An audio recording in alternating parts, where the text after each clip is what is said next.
नमस्कार दोस्तों, वेलकम। एक बार फिर से स्वागत है आप सभी का। आज की कक्षा में बात करेंगे दिनांक 15 और 16 अक्टूबर 2021 के करंट अफेयर्स पर। तो कुछ महत्वपूर्ण प्रश्न मैं लेकर के आया हूं आप सभी के लिए, कुछ महत्वपूर्ण बिंदु जो परीक्षा के लिए उपयोगी हो सकते हैं। तो वीडियो को आप लाइक जरूर करें, शेयर करें अपने दोस्तों के साथ और चैनल को जरूर सब्सक्राइब कर लें ताकि सभी इंपॉर्टेंट नोटिफिकेशंस आपको टाइमली मिलते रहें। तो आज की कक्षा में हम कुछ इन मुद्दों पर बात करने वाले हैं, एक एक करके सभी पर हम चर्चा कर लेते हैं। ये जो टॉपिक्स मैं आपको यहाँ पढ़ाता हूँ, इन्हीं के एमसीक्यूज अगर आप प्रैक्टिस करना चाहते हैं डेली बेसिस पे, तो उसके लिए आरएस जंक्शन एप्लीकेशन पर आपको free of cost MCQ courses available हैं। तो अक्टूबर 2021 से हमने इसकी शुरुआत की है और आने वाले महीनों में रेगुलरली आपको ये मिलते रहेंगे। तो आप उस कोर्स को जरूर ज्वाइन कर लें। इसके अलावा इसकी पीडीएफ के लिए आप हमारा टेलीग्राम चैनल, जिसका लिंक मैंने डिस्क्रिप्शन में दिया है, उसे ज्वाइन कर सकते हैं, वहां से आपको उसका बेनिफिट मिलेगा। चलिए तो शुरुआत करते हैं और बात करते हैं आज के हमारे पहले टॉपिक की, जो है जलवायु लचीलापन सूचना प्रणाली और योजना। ठीक है, नाम क्या है? जलवायु लचीलापन सूचना प्रणाली और योजना। दरअसल ये एक प्रोग्राम है जो कि शुरू किया गया है केंद्र सरकार के द्वारा। इसका नाम है the climate resilience information system and planning, crisp-M नाम से इसे शुरू किया गया है। और विशेष रूप से इसे सपोर्ट करने के लिए एक विशेष योजना, जो कि पूरे देश भर में रोजगार की गारंटी देने वाली एकमात्र योजना है, महात्मा गांधी जो नरेगा योजना है, उस योजना को सपोर्ट करने के लिए इसे शुरू किया गया है। तो केंद्रीय ग्रामीण विकास और पंचायती राज मंत्रालय द्वारा महात्मा गांधी नरेगा योजना के लिए इस उपकरण को लॉन्च किया गया है। इसको लाने के पीछे जो मूल उद्देश्य है वो क्या है? ये टूल क्या करेगा? महात्मा गांधी नरेगा की जीआईएस आधारित योजना और कार्यान्वयन में जलवायु जानकारी को जोड़ेगा। मतलब हमारे द्वारा जो कार्य नरेगा के अंतर्गत विभिन्न ग्रामीण क्षेत्रों में किए जा रहे हैं, वो किए जाने वाले काम कितने जलवायु रेजिलिएंट है, ठीक है, उनके द्वारा हम जलवायु कार्रवाई की ओर कितने अग्रसर हो रहे हैं, वे ग्रामीण क्षेत्रों में जो हमारे एसडीजी गोल्स हैं उनको प्राप्त करने में कितनी हमारी मदद कर रहे हैं। ठीक है, या फिर कह सकते हैं कि सूखे की जो समस्या है उसका निदान करने में, पेयजल की समस्या का निदान करने में, हरित वृक्षारोपण क्षेत्र को बढ़ावा देने में, इन सभी में ये कार्य कितने बेहतर तरीके से मदद कर रहे हैं, उनकी टैगिंग जीआईएस आधारित उनकी उपलब्धता को सुनिश्चित करने के लिए इस उपकरण को शुरू किया गया है। उपकरण का उपयोग उन 7 राज्यों में शुरुआत में किया जाएगा जहां विदेशी राष्ट्रमंडल और विकास कार्यालय जो है वो ब्रिटिश सरकार और भारत सरकार के ग्रामीण विकास मंत्रालय संयुक्त रूप से जलवायु लचीलापन, ठीक है, क्या जलवायु लचीलापन मतलब क्लाइमेट रेजिलियंस प्रोग्राम पर काम कर रहे हैं। कौन कौन कर रहे हैं? एक तो हो गई भारत सरकार का आपका मंत्रालय जिसका नाम है ग्रामीण विकास मंत्रालय, दूसरा है आपका ब्रिटिश सरकार, और तीसरा है विदेशी राष्ट्रमंडल और विकास कार्यालय। ठीक है, क्या नाम है? Foreign office for Commonwealth and development. ये तीनों मिलकर के और इस क्रिस्प-एम नामक टूल को जो है 7 राज्यों में लागू करेंगे, जिन 7 राज्यों में पहले से इनके द्वारा ये काम किया जा रहा है।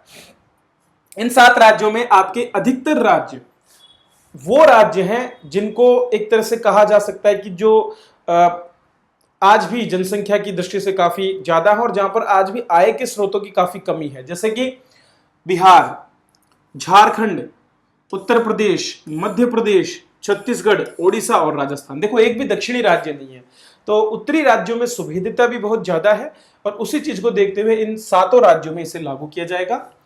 ग्रामीण विकास मंत्रालय ने भारत की कुल 2.69 लाख ग्राम पंचायतों में से 1.82 लाख ग्राम पंचायतों के लिए जीआईएस पर आधारित जो है तकनीक और योजना शुरू कर ली है, तैयार कर ली है। और आने वाले समय में हमारे जो एरियाज हैं विभिन्न प्रकार के ग्रामीण क्षेत्रों में, उनमें वाटरशेड मैनेजमेंट से लेकर के और जलवायु इंफॉर्मेशन इकट्ठी करने तक ये प्रोजेक्ट जो है काम करने वाला है। तो बहुत ही बेहतरीन प्रोजेक्ट है जिसकी शुरुआत केंद्र सरकार द्वारा की जा रही है। पहली बार हमारे विकास कार्यों में ये देखा जाएगा कि कैसे वो हमारे विकास कार्य जलवायु के लिए सहयोगात्मक तरीके से आगे बढ़ाए जा रहे हैं।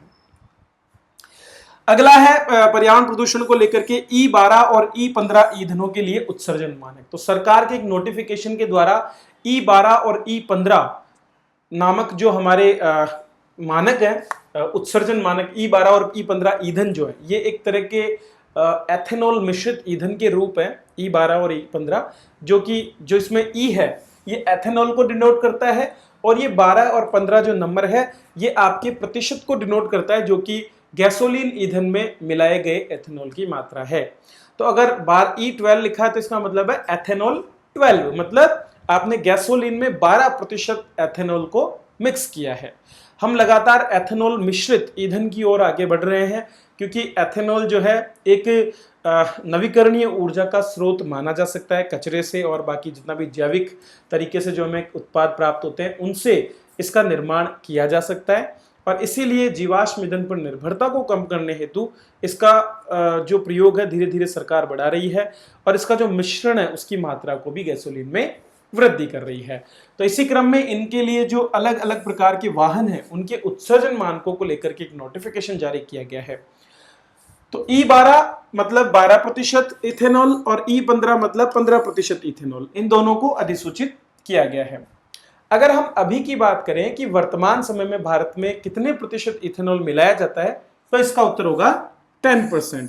वर्तमान में पेट्रोल में 10% तक इथेनॉल मिलाने की अनुमति सरकार के द्वारा दी गई है और आने वाले समय में जो है इसे 2025 तक 20% इथेनॉल के रूप में मिश्रित किया जाएगा। हालांकि बहुत सी दिक्कतें हैं, अवसंरचनात्मक दिक्कतों से लेकर के अन्य दिक्कतों को देखते हुए केवल 15 राज्यों में ही 10% एथेनॉल मिक्स वाला पेट्रोल उपलब्ध है। शेष अन्य राज्यों में अभी भी हम इस टारगेट को प्राप्त नहीं कर पाए हैं।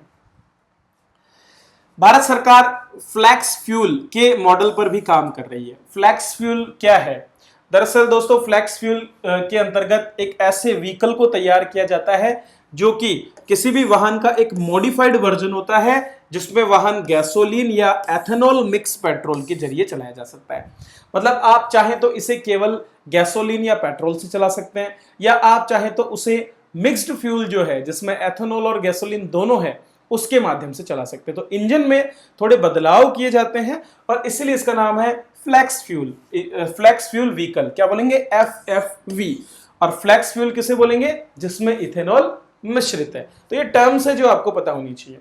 इस समय इस तरह का मॉडल ब्राजील में काफी सफलतापूर्वक जो है चल रहा है और उम्मीद करते हैं भारत में भी इसका प्रचलन बढ़े ताकि जीवाश्म ईंधन पर हमारी निर्भरता कम हो सके। बायो एथेनॉल की बात अगर हम करें कि इसका निर्माण कैसे होता है तो बायो एथेनॉल को निर्मित करने के लिए हमें उन चीजों का प्रयोग करना पड़ता है जिनमें चीनी होती है। दरअसल हमारी जो जैव ईंधन नीति 2018 है उसमें यह वर्णन किया गया है कि किन किन चीजों से एथेनॉल का उत्पादन हो सकता है। तो उसके अनुसार गन्ना, चुकंदर, मीठी ज्वार, इस तरह की सामग्री जिसमें स्टार्च हो जैसे कि मकई, कसावा, सड़े हुए आलू, शैवाल, खोई, बेकार लकड़ी, कृषि वानिकी के अवशेष और अन्य विभिन्न प्रकार के नवीकरणीय औद्योगिक अपशिष्ट जैसे कि सेल्यूलोसिक सामग्री, ये सभी इस श्रेणी में आते हैं।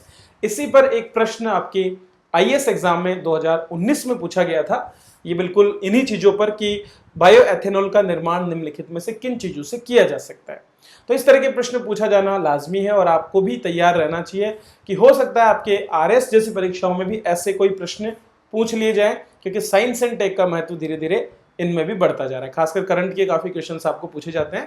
ठीक है, तो ये हो गया हमारा E12 और E15 ईंधनों के बारे में। आई होप ये आपको बिल्कुल क्लियर हो गया होगा। चलिए आगे बढ़ते हैं और बात करते हैं राजस्थान विशेष योग्यजन पेंशन नियम 2013। यहां से आपको RAS में भी प्रश्न पूछा जा सकता है क्योंकि ये परिवर्तन हाल ही में किए गए थे और ये आपके इकोनॉमिक रिव्यू का भी हिस्सा रहा है, इसके बारे में चर्चा वहां पर है। तो दोस्तों सामाजिक न्याय और अधिकारिता विभाग द्वारा पेंशन की व्यवस्था की जाती है। किसके लिए? हमारे दिव्यांग लोगों के लिए। सामाजिक सहायता कार्यक्रम जितने भी चलाए जाते हैं वो सामाजिक न्याय एवं अधिकारिता विभाग के द्वारा ही चलाए जाते हैं। तो दिव्यांगों से लेकर के जो विधवा महिलाएं हैं, परित्यक्ता महिलाएं हैं, वृद्धजन जो है, इनकी पेंशन की व्यवस्था सामाजिक न्याय अधिकारिता विभाग करता है। और अब जो है हमारे यहाँ पर 21 प्रकार की दिव्यांगताएं जो है उनको पेंशन योग्य श्रेणी में सम्मिलित कर लिया गया है। दरअसल हमारे यहाँ पर एक सामाजिक सुरक्षा विशेष योग्यजन पेंशन नियम 2013 है और इस पेंशन नियम में ही संशोधन करके इनकी संख्या को बढ़ाया गया है। पहले हमारे यहां पर जो है निशक्त जन अधिनियम 1995 जो था उसके अंतर्गत 7 प्रकार की श्रेणियां जो कि इस 95 के अधिनियम में थी उनको, और इसके साथ एक विशेष 3 फीट 6 इंच ऊंचाई वाले बोनेपन।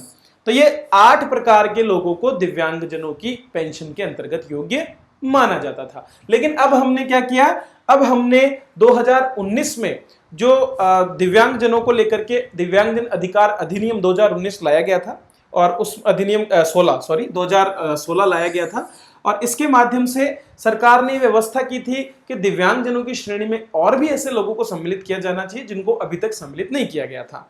तो उसको 7 से बढ़ाकर के 21 कर दिया था। और इसके बाद में राज्य में विशेष योग्यजन जो है 21 प्रकार की दिव्यांगताओं वाले जो लोग हैं वो सभी एलिजिबल हो गए पेंशन के लिए। तो आपको ध्यान रखना है कि 7 + 1 8 उस समय हुआ करती थी और अब वो बढ़कर के 21 हो चुकी है। तो अलग अलग श्रेणियां कौन कौन सी है वो आपको ध्यान रखना चाहिए, जैसे कि अंधापन और कम दृष्टि, ये 2 श्रेणियां आपके दृष्टि बाधितता से जुड़ी हुई है। इसके बाद में कुष्ठ रोग से पीड़ित व्यक्ति, ये बाह्य रोगों से जुड़ा हुआ है। सुनवाई हानि, कोई व्यक्ति बहरा हो चुका है उनके लिए। लोकोमोटर विकलांगता, बौनापन, बौद्धिक विकलांगता, मानसिक बीमारी। तो बौद्धिक विकलांगता और मानसिक बीमारी दोनों आपके मस्तिष्क से जुड़े रोगों में सम्मिलित है, ठीक है। इसके बाद आता है आपका ऑटिज्म स्पेक्ट्रम विकार, सेरेब्रल पॉल्सी, मस्कुलर डिस्ट्रॉफी और जीर्ण तंत्रिका संबंधित स्थितियां। ये याद करने पड़ेंगे नहीं आपको, ऐसा नहीं, आपको केवल ये ध्यान रखना है कि इस तरह की बीमारियां होती है। अगर आपसे पूछ लिया जाए निम्नलिखित में से कौन सा शामिल है नहीं शामिल है, तो आप कम से कम उत्तर देने योग्य हो सके, पहचान सके उपलब्ध ऑप्शंस में से। रटना तो मुश्किल है। फिर इसके बाद आता है विशिष्ट सीखने की अक्षमता। कई बच्चे ऐसे होते हैं जिनमें सीखने में बहुत उनको देरी होती है, वो जल्दी से चीजों को लर्न नहीं कर पाते, ठीक है। मल्टीपल स्क्लेरोसिस और भाषण और भाषा संबंधी विकलांगता, बोलने में हकलाहट होना, बोल नहीं पाना। 3 आपके रक्त संबंधित विकारों को भी इसमें सम्मिलित किया गया है। कौन कौन से हैं? थैलेसीमिया, हीमोफीलिया और सिकल सेल रोग, ये 3 आपके रक्त संबंधी विकार हैं। इसी तरह बहरापन की विकलांगता। एसिड अटैक, देखिए एसिड अटैक से पीड़ित जो व्यक्ति हैं उनको भी अब दिव्यांगों में सम्मिलित कर लिया गया है। तो ऑप्शन में कहीं दिखे और आप सोचे कि एसिड अटैक कैसे होगा, तो वो होगा। और पार्किंसंस रोग, जो भूलने की बीमारी है, उससे जुड़े लोगों को भी अब इसमें सम्मिलित कर लिया गया है। तो ये 21 प्रकार की श्रेणियां हैं जहां पर आपको दिव्यांगजन अधिकार अधिनियम 2016 में लाभ दिए जाते हैं। आगे बढ़ने से पहले आरएस के लिए आप सभी हमारे करंट अफेयर्स का लाभ उठा सकते हैं। पीडीएफ फॉर्मेट में ये करंट अफेयर्स आपको आरएस जंक्शन ऐप पर अवेलेबल है। तो क्विक रिवीजन अगर आप अपना करना चाहते हैं तो आज इन बुक्स का लाभ उठाएं। खासकर जनवरी से लेकर के अक्टूबर तक के करंट बहुत महत्वपूर्ण है। तो जो छात्र अभी तक उनको नहीं देख पाए हैं या जो लास्ट टाइम एंड में प्रिपरेशन कर रहे हैं तो वो इनसे बेनिफिट ले सकते हैं। अब बात करते हैं राजस्थान में अंतरराष्ट्रीय ई वेस्ट दिवस 2021 के बारे में। देखिए, इन टॉपिक्स को लेने के पीछे मेरा जो मूल उद्देश्य है वो आपका सिलेबस भी कवर कराना होता है। साथ का साथ आपके सिलेबस के बहुत सी चीजें कवर होती रहती है। तो ई वेस्ट क्या होता है? बेसिकली इलेक्ट्रॉनिक जो आपके जितने भी संसाधन हैं उनके जब वो गैर उपयोग्य हो जाते हैं, मतलब जब वो उपयोग करने योग्य नहीं रहते हैं, तो उसके बाद हानिकारक हो जाते हैं, उनको हमें फेंकना पड़ता है, फालतू हो जाते हैं, और ऐसे में वे ई अपशिष्ट की श्रेणी में आ जाते हैं। तो विभिन्न प्रकार के इलेक्ट्रॉनिक उत्पाद और उनके कंपोनेंट्स जितने भी हैं वो सभी इलेक्ट्रॉनिक वेस्ट या ई वेस्ट के रूप में जाने जाते हैं। वर्तमान विश्व में ई वेस्ट की समस्या तेजी से बढ़ रही है। जिस प्रकार से इलेक्ट्रॉनिक उपकरणों का प्रयोग बढ़ रहा है, उसी के साथ जैसे कि मोबाइल आप देख रहे होंगे कि हर 2 या 3 साल में कोई भी व्यक्ति नया मोबाइल लेने की चाह रखता है। तो इस तरह से क्या होता है कि उनकी जो वेस्ट है, जैसे कि आपका पिछला कंप्यूटर पुराना हो गया, आपने उसको छोड़ दिया, उसकी जगह नया ले लिया, तो वो एक वेस्ट की तरह वहां पर चला जाता है। तो ई वेस्ट की समस्या बढ़ रही है। इसी चीज को लेकर ई वेस्ट दिवस 2021 हाल ही में मनाया गया, और इस दौरान ई वेस्ट संग्रहण के लिए एक मोबाइल वैन जो है जयपुर से रवाना की गई। तो इसमें 14 से 24 अक्टूबर तक जो है ई कलेक्शन किया जाएगा। विभिन्न प्रकार के जो है ई वेस्ट को एकत्रित किया जाएगा डोर टू डोर। घर पर जाकर के ये वैन आपसे कचरा इकट्ठा करने वाली है। राज्य में ई वेस्ट का अध्ययन करने के लिए एक environment protection training and research institute है जो स्थित है हैदराबाद में। तो हैदराबाद के इस इंस्टीट्यूट के साथ में हमने एमओयू करके जो 5 बड़े शहर हैं उनमें अध्ययन हम करेंगे, जो है जयपुर, जोधपुर, अजमेर, कोटा और उदयपुर। तो इन 5 बड़े शहरों में ई वेस्ट का अध्ययन किया जाएगा और कैसे हमें आगे आने वाले समय में ई अपशिष्ट को हैंडल करना है वो हम देखेंगे। वर्तमान समय में ई अपशिष्ट हैंडलिंग के लिए नियम हैं। आपने देखा होगा कि विभिन्न प्रकार के नए उत्पाद खरीदते समय आपको एक्सचेंज का ऑफर मिलता है। ये एक्सचेंज ऑफर दरअसल सरकार का सहायतित है। तो सरकार ने ये बाध्यता जो है 2016 के अपशिष्ट नियमों में लगाई है कि अपशिष्ट के कलेक्शन की जिम्मेदारी मैन्युफैक्चरर्स की और प्रोड्यूसर्स की भी होगी। तो उनका ये जिम्मेदारी होगी कि वे वापस से कलेक्शन करें चीजों का और उनको रिसाइकिल करें। उनमें से जो भी उपयोगी कंपोनेंट्स हैं उनका प्रयोग आने वाले भविष्य के उपकरणों में किया जाए, ताकि कम से कम मात्रा में जो है अपशिष्ट को हम वातावरण में छोड़ें। तो उसी चीज को लेकर के ई वेस्ट को लेकर काफी जो है नियम 2016 में ई अपशिष्ट प्रबंधन नियम लागू किए गए थे। याद होना चाहिए 2016 में ये आए थे। राजस्थान राज्य प्रदूषण नियंत्रण मंडल ने इसका आयोजन किया। ठीक है, पहली बार ऐसा आयोजन हुआ है, इससे पहले कभी नहीं किया था। एक पोर्टल भी डेवलप हुआ है आरएलजी इंडिया के द्वारा। आरएलजी इंडिया एक कंपनी है जिसने टेक बैक वेब पोर्टल विकसित किया है। अगर आप अपने किसी भी ऐसे सामान से जो कि एक्सचेंजेबल नहीं हो रहा है या फिर आप उसको रिटर्न करना चाहते हैं और अगर वो उपयोगी है, काम में आने लायक है, तो उसको ई कॉमर्स साइट के माध्यम से आप जो है इस आरएलजी इंडिया के पोर्टल पर जाकर वहां पर इसको बेच सकते हैं और इसके उचित दाम भी लेकर के ई वेस्ट के निस्तारण में मदद कर सकते हैं। क्लियर?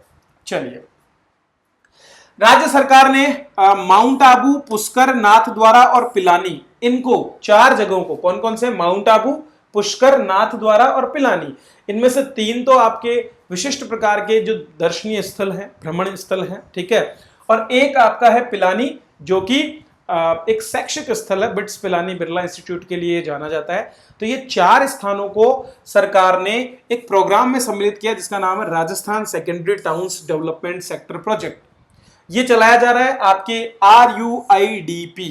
ठीक है, Rajasthan urban infrastructure development project. इसके चरण 4 में, ट्रेंच 2 में जो है इन चारों को सम्मिलित किया गया है। इस कार्यक्रम के 3 चरण पहले पूरे हो चुके हैं और इसको मदद मिल रही है एशियन डेवलपमेंट बैंक के द्वारा।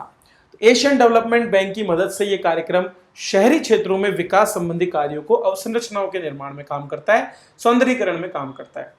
RUIDP के चौथे चरण में 14 शहरों में सैनिटेशन, ड्रेनेज, पेयजल आपूर्ति, पर्यटन, इस तरह के काम करवाए जा रहे हैं।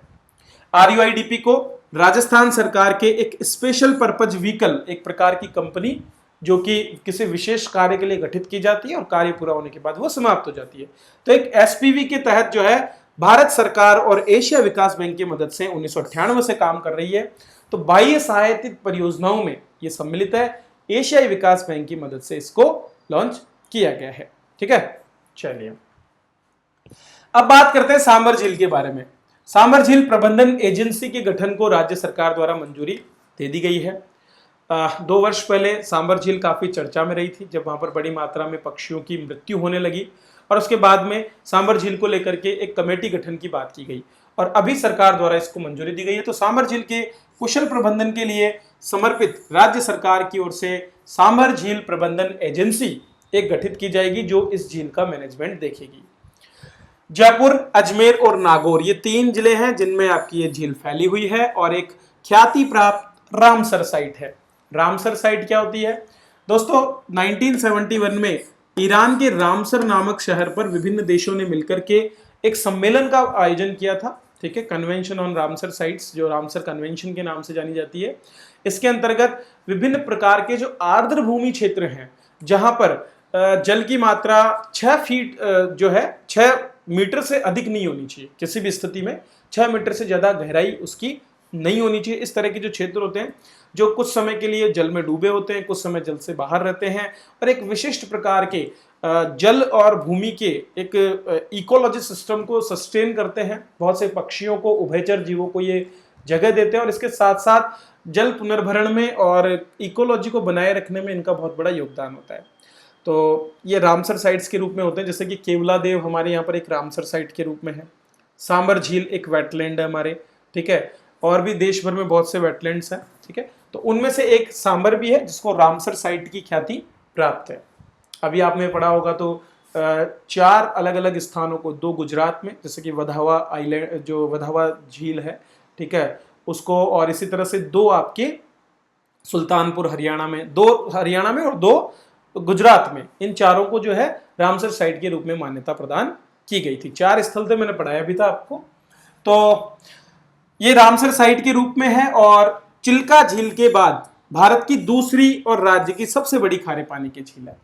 तो चिल्का झील जो कि उड़ीसा में है, ठीक है, उसके बाद में ये दूसरी सबसे बड़ी खारे पानी की झील मानी जाती है। एशिया का सबसे बड़ा अंतर स्थलीय नमक उत्पादन क्षेत्र भी ये है। वन एवं पर्यावरण मंत्री और मुख्य सचिव की अध्यक्षता में सांभर लेक मैनेजमेंट एजेंसी का गठन होगा। किसकी अध्यक्षता में? वन एवं पर्यावरण मंत्री और मुख्य सचिव की, ठीक है। एजेंसी में खान, भूजल, मतलब पूरे विभाग, उस क्षेत्र के जितने भी विभाग, क्योंकि सबकी जिम्मेदारी है कि सांभर झील का संरक्षण हो। अब उस क्षेत्र में जल विभाग भी काम कर रहा है, सड़क विभाग भी काम कर रहा है, परिवहन विभाग भी कर रहा है, मत्स्य विभाग भी कर रहा है। सारे विभाग मिलकर के यहाँ पर इसके सचिव होंगे और मैनेजमेंट एजेंसी सांभर झील क्षेत्र की सुरक्षा, संरक्षण और विकास के लिए काम करेगी। एजेंसी विभिन्न प्रकार के अतिक्रमणों को हटाते हुए इस क्षेत्र को संरक्षित करेगी। यहां पर वे ही गतिविधियां अनुमत होगी जो पर्यावरण की दृष्टि से संवेदनशील ना हो।